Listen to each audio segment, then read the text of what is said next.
महाभारत को हम सही मायने में विश्व का प्रथम विश्व युद्ध कह सकते हैं, क्योंकि शायद ही कोई ऐसा राज्य था जिसने इस युद्ध में भाग नहीं लिया।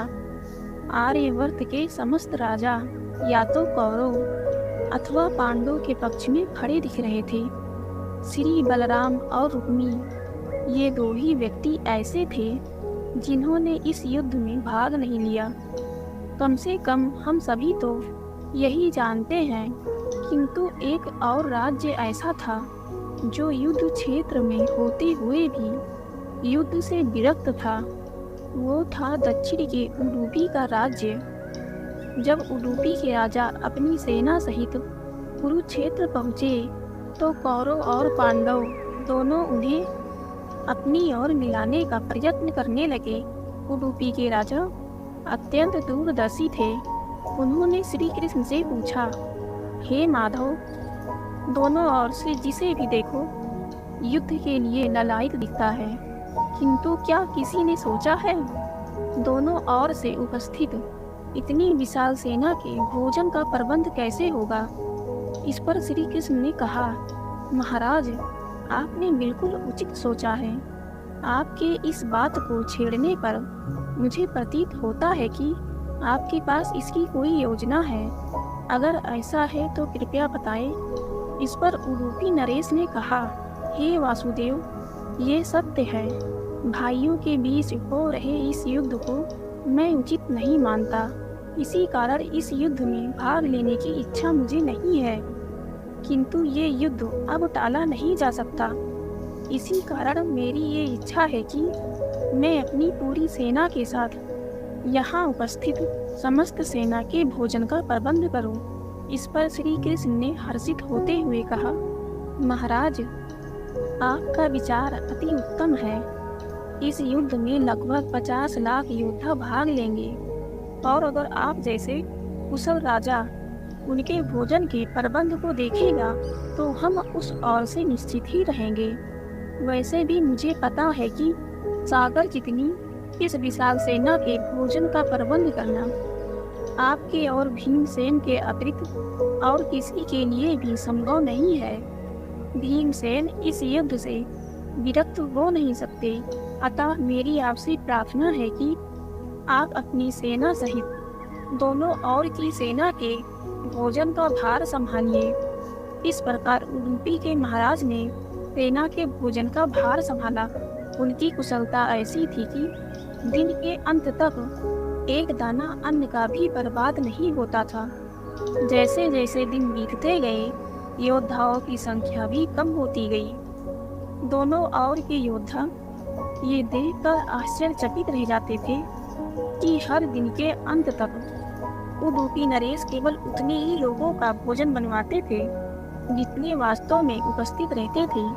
किसी को समझ नहीं आ रहा था कि आखिर उन्हें ये कैसे पता चल जाता है कि आज कितने योद्धा मृत्यु को प्राप्त होंगे, ताकि उस आधार पर वे भोजन की व्यवस्था करवा सके।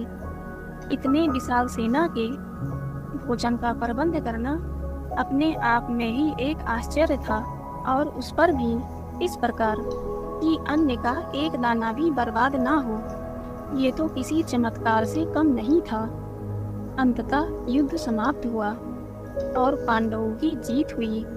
अपने राज्याभिषेक के दिन आखिरकार युधिष्ठिर से रहा नहीं गया और उन्होंने उडुपी नरेश से पूछ ही लिया, हे महाराज, समस्त देशों के राजा हमारी प्रशंसा कर रहे हैं कि किस प्रकार हमने कम सेना होते हुए भी उस सेना को परास्त कर दिया जिसका नेतृत्व पितामह भीष्म, गुरु द्रोण और हमारे ज्येष्ठ भ्राता कर्ण जैसे महारथी कर रहे थे।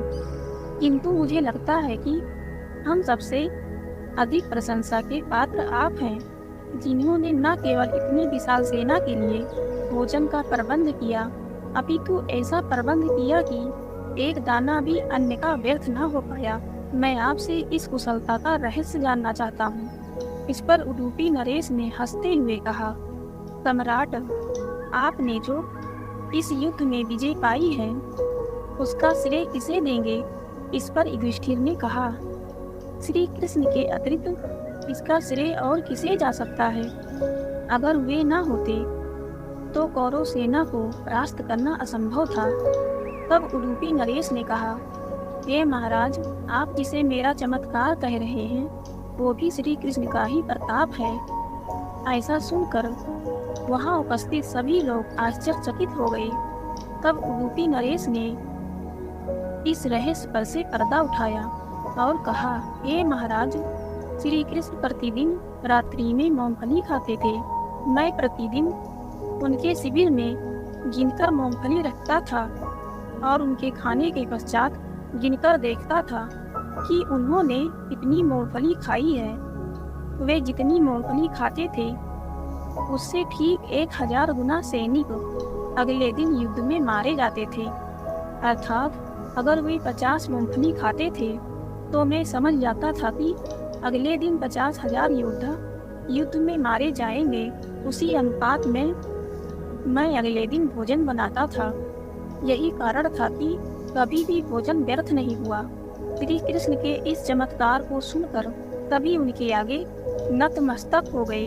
गाइस, आपको ये वीडियो कैसी लगी हमें कमेंट में ज़रूर बताइएगा।